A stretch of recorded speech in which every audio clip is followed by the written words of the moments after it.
ఎంత చేసినా ఎదగలేదని దిగులు చెందబోకు.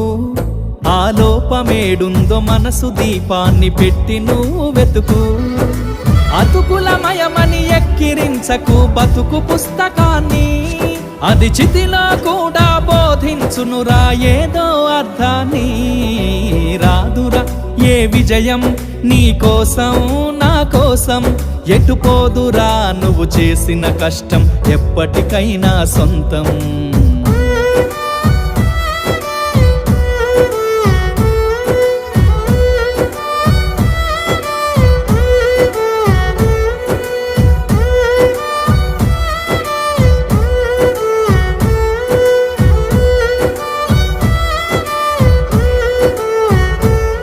పడిపోయిన చోటి పైకెదగడ మెట్లను పదును పెట్టు మొదలు. 10 మందిలోన నీ ప్రతిభను చూప